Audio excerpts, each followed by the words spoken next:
allowed to read one book per year. Only. And they have a form of reading they call Lectio Divina, right? Yeah. And I'm just wondering, rather than reading these scriptures as a catechism, that the way to approach it is to read it in that sense of Lectio Divina. That is to say, allow it to act on you, and really go deeply into it, and not take it as as something literal or as a catechism that you have to believe every point of it. But allow it to go deep with meanings that are sort of implicit and that will come out through reflection and meditation. Yes.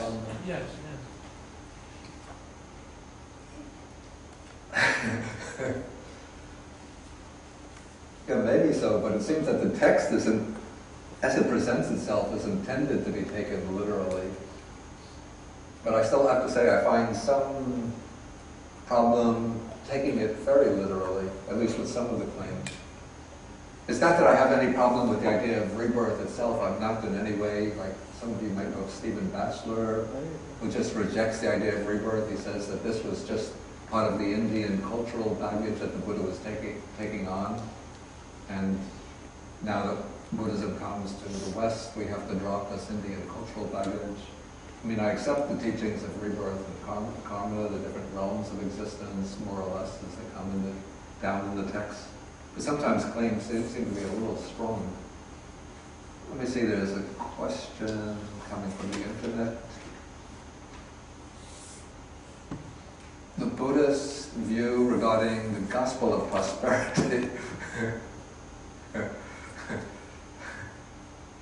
Prosperity is good karma. I think he means the fruit of good karma. Poverty is the fruit of bad karma. Moderation, simplicity, even an extremely frugal lifestyle is a virtue, but not self-mortification. Yeah, these are good points. Again, a little problem would come up here if one takes the Buddhist doctrine of karma and its results very literally and as a very strict law. So, prosperity is the fruit of good karma, and that one leads a life of moderation, simplicity, because one doesn't have obsessive needs for material or hedonistic enjoyment, and so that is a virtue and is creating wholesome karma. Then as a result of that wholesome karma, one gets reborn into prosperity, and then one gets burdened with all of the luxuries, comforts, and conveniences that one gave up to live a life of simplicity and moderation. And if one still preserves in the mind that mental formation of moderation and simplicity, then one can dwell amongst the luxuries detached from them and perhaps simplify one's lifestyle. But if that seed of self-indulgence is still strong in the mind, then one gets reborn into the life of luxury, comfort, and convenience. One might think, to hell with this moderation and simplicity. That's for simple-minded suckers. I'm going to enjoy myself now. Anyway, this taken up on its own merits is a good point.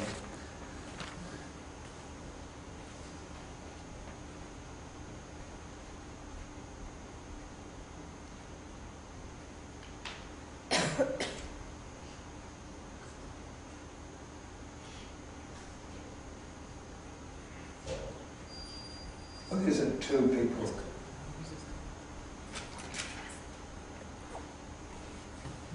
Okay, one person has a comment. Suffering can bring about a high degree of spiritual awareness and appreciation. Yes, of course, this is actually true. if one gets reborn under very favorable conditions, living a life of comfort, convenience, luxury, very often one could just be sort of seduced or swept away by all of those conveniences and doesn't experience any kind of spur to renunciation, towards effort, towards liberation.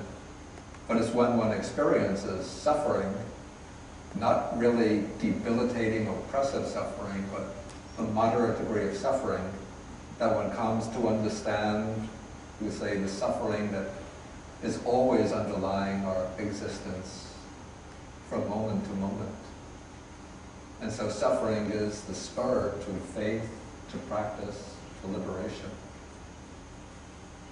Okay, another person says, it seems that the Buddhas should not deliberately seek pain and suffering,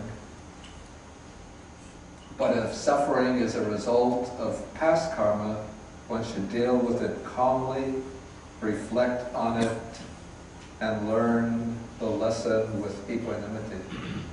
Yes, good comment.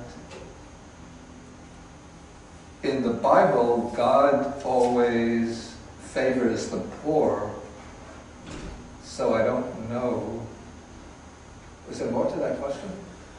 Seems like he knows who you are. It's the last statement he has. Seems like he knows who you are. Oh, God knows who the person is. Yeah. Yeah, in a way, say the biblical God is doing service for what in Buddhism, the law of karma. That you can't deceive God, but according to Christianity, and the Buddhists would say, one can't deceive the law of karma. So one gets the results that accord with one's actions, with one's inner mental state, not with one's external sort of hypocritical displays of piety.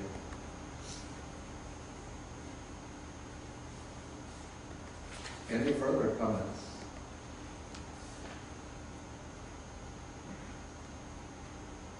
Questions? I said I would take on 2 suttas today. I'm confused because Buddhism says that the sense gates are the spur for consciousness and awareness. Without sight, you have no idea. Better that you take the microphone so everybody can hear. Thank you. That consciousness depends on the five sense gates and the mind, but after the dissolution of the body, what is there to be sensing these other realms? Okay, that's a good question, but I'm just trying to think whether we're going to have a sutta that will bring up that question, because it requires a more detailed answer. But I did actually deal with that question. Yeah. Who's taking you to Argentina, to Europe, to the Bahamas? You know, even if you go to these far-off places, we're on the internet. But if you look, I think I did, was it in this class that I did Sutta number 38? Yeah. Yes. Yeah. Look in Sutta, the backlog of recordings on, it will be on Yu Rong's website, and also on the Tuan Yin, the Bao's website, Buddhist Association of the United States. The past recordings from the Majjhima Nikaya, Sutta, the lectures on Sutta number 38. I dealt with that at the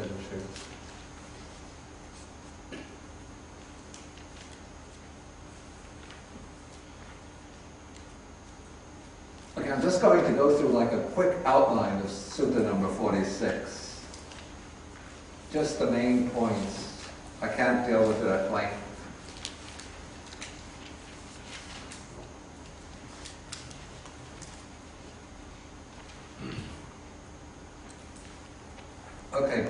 Okay, we come to chapter, or section 2.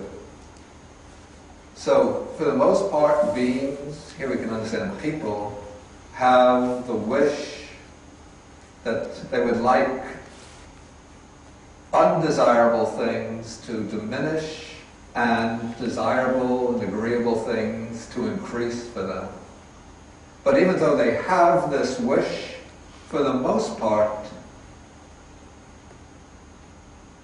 disagreeable things increase for them and agreeable things diminish. So this is like, sometimes it can be stated most succinctly that even though people yearn to be free of suffering and yearn to find happiness, but for the most part they're constantly meeting with suffering, and real happiness proves to be very evasive. And so then the Buddha asks, what is the reason for this? The monks say, you explain, you're the teacher. And so the Buddha then takes first the case of the ordinary person, the uninstructed worldly person, who doesn't know what things should be cultivated and what things should not be cultivated. And so because he doesn't understand this, he cultivates the things that should not be cultivated and does not cultivate the things that should be cultivated. In other words, he doesn't follow the right and wrong courses of behavior, and so he does those things, behaves in those ways that produce suffering, and doesn't undertake those types of action that lead to happiness. In contrast, the wise, instructed, noble disciple knows what things should be cultivated and what things should not be cultivated, and so he cultivates the things that should be cultivated and doesn't cultivate the things that should not be cultivated. And he does not cultivate those things that shouldn't be cultivated. As a result of this, then the undesirable things diminish for him and the desirable things increase. Okay, then the Buddha introduces the 4 ways of undertaking things. In their combinations, permutations, they're the same as in the previous sutta, but they'll be elaborated differently. But rather than explain them explicitly, the Buddha just fills in by saying that the ignorant person who doesn't understand all of these distinctions, he cultivates the way that is painful now and ripens in pain, and he cultivates the way that is pleasant now and ripens in pain. And because he cultivates these 2 ways, then the undesirable things arise for him. The reason is because he doesn't see and doesn't understand. Okay, now taking together paragraphs 8 and 9.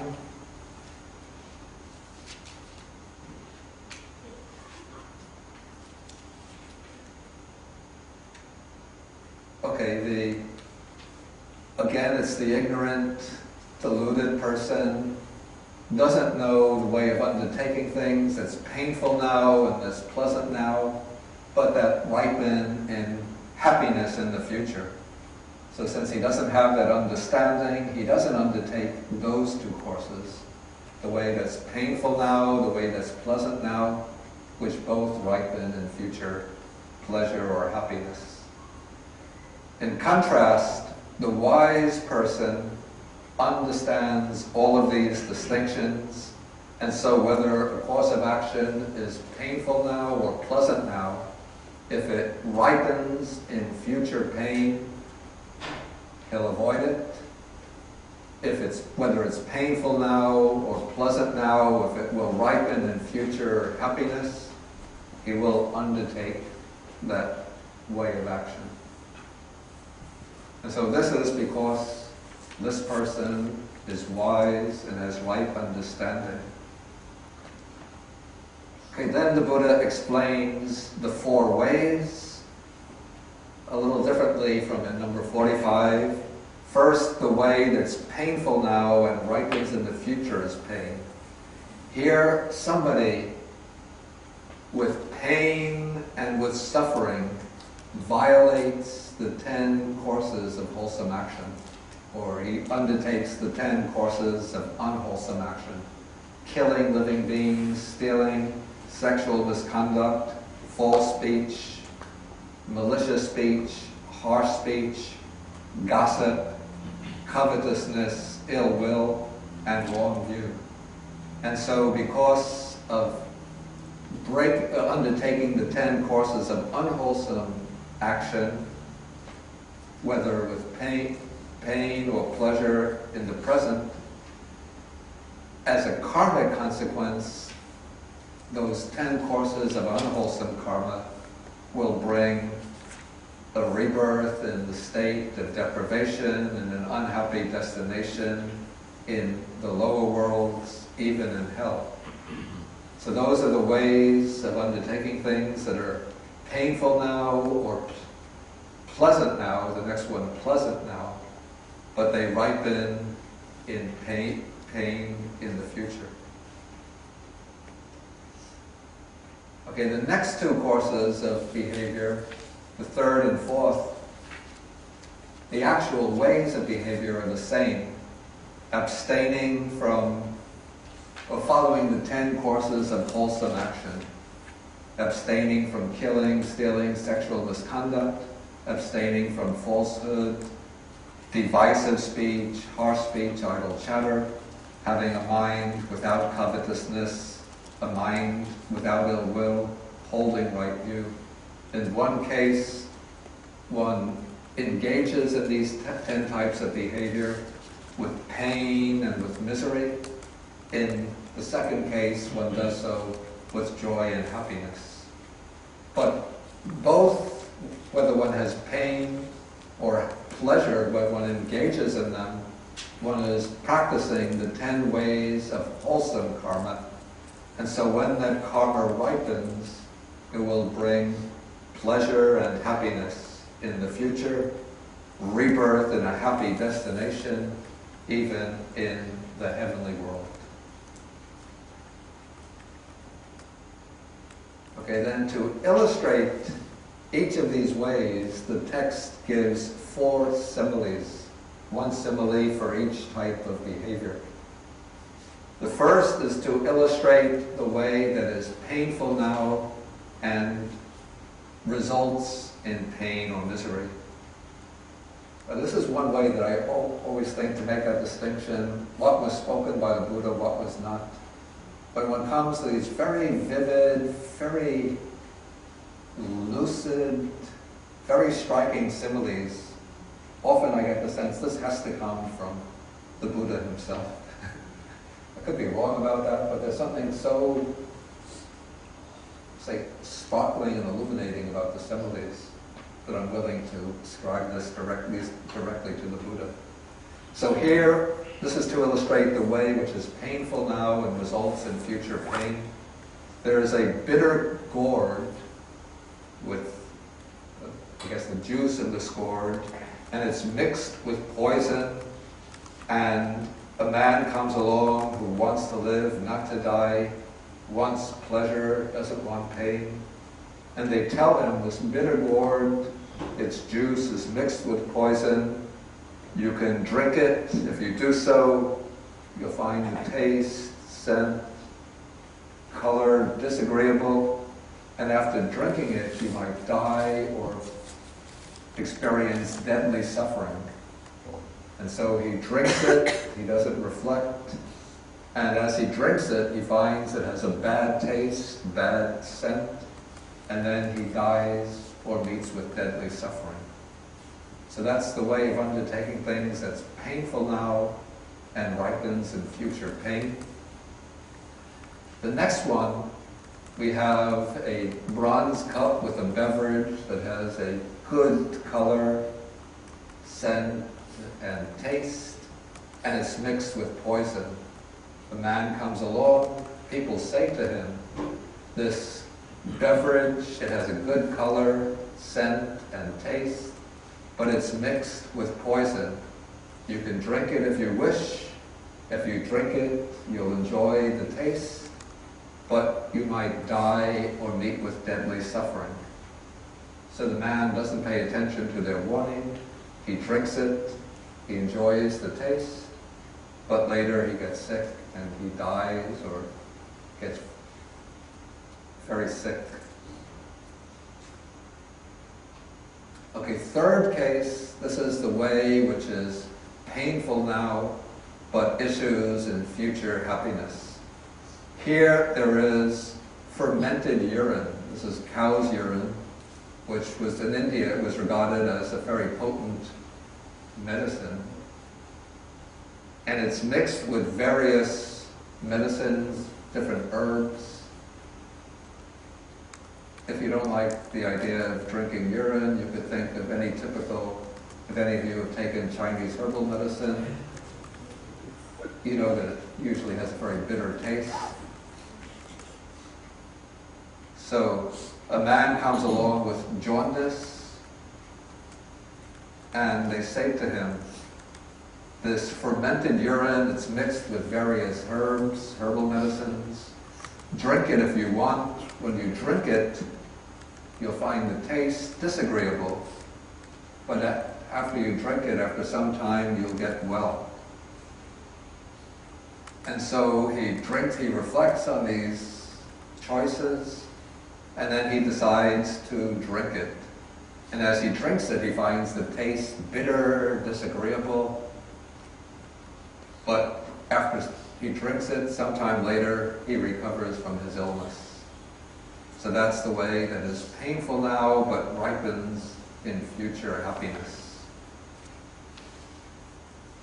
Okay, then there's another drink consisting of curd with honey, ghee, and molasses mixed together.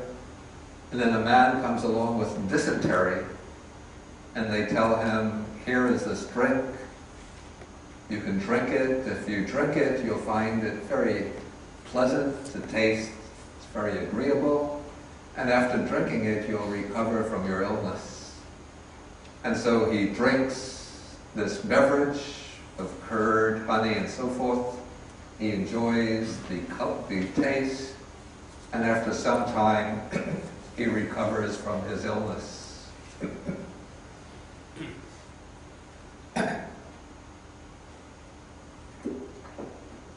And so then the Buddha concludes by saying, again with another simile, he says, just as in autumn, in the last month of the rainy season, maybe this will be like October, you know, when the summer heat has come to an end and the sky is very clear, dark blue, free of clouds, and you see the sun rising above the horizon, dispelling all the darkness as it shines, beams, and radiates. So too, the way of undertaking things that is pleasant now and ripens in the future as pleasure dispels with its beaming, with its shining and beaming and radiance, any other doctrines whatsoever of the ordinary recluses and Brahmins. Okay, and that's a quick rundown of Sutta number 46. Okay, any questions or comments on this sutta?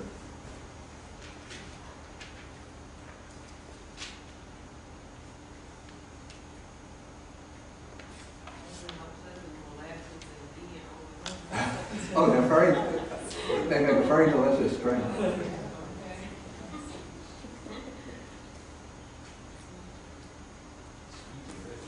Yeah. But at least it's good. I say that it's a very pleasant drink, very sweet and rich, that it has the medicinal properties of dispelling dysentery that I don't know. Perhaps it does. But there's a kind of sweet that they make in Southeast Asia to offer to monks in the afternoon or evening. Because there are 4 things which are considered allowable in the afternoon. It's oil, usually it's sesame oil, butter, honey, and molasses. Bees, honey, and molasses, or it's a kind of syrup that comes from a palm tree. Or they can use sugar, actual sugar. And then they mix it together and they put them into bottles and they give it to monks. It's just so sweet. I've had it just a few times and I don't really like it. It's too sweet for me. But they call it medicine, but I can imagine that it will be the cause of heart illness and diabetes for many lives. In the four ways of undertaking these, there are two that lead to an heavenly realms or... Yeah. There are two ways. There are described two of the four ways of leading to a good outcome. And in the last paragraph, he singles out only one of the two ways. Yeah. Is there, do you have some understanding of a reason for singling that one out as opposed to the other, more, seems like more difficult path? I'd say probably because a positive value is given to pleasure or happiness even here and now. And so, because this way is pleasant now, it's superior to the way which is painful now. But really, I would say that the course which is pleasant now and brings pleasant results, or let's say the choice between the third and fourth, don't depend upon the actual decisions that a person makes about how to behave, but they depend upon a person's intrinsic character, the basic temperament that they bring to their actions. And so that is not really a choice which is open to the person, except perhaps by reflection one could realize the benefits of doing wholesome deeds, and then that will bring joy to the mind as one engages in them. But one thing that's interesting, I thought this was a point you were going to bring up, is that the Sutta doesn't mention a course which goes beyond a pleasant rebirth to the stages of enlightenment and liberation. But this would be either of the two ways that involve the 10 courses of wholesome action. In Sutta number 41, which we did, I think, last week, the text says, if one wants to, aspires to be reborn in any of these celestial realms, Brahma realms, formless realms, one has to engage in the 10 courses of wholesome action. And if one aspires to reach the liberation of mind without clinging, again, one has to engage in the 10 courses of wholesome action. It doesn't, actually, the idea of paramis comes after the age of the Nikayas, but it's the 10 courses of wholesome action: avoiding killing, stealing, sexual misconduct, abstaining from false speech, divisive speech, harsh speech. You'll see them in Sutta 41. Any further questions? Anything new on the internet? Okay, then we'll end now. Today we actually have to give up this space to the group that's downstairs, so we won't have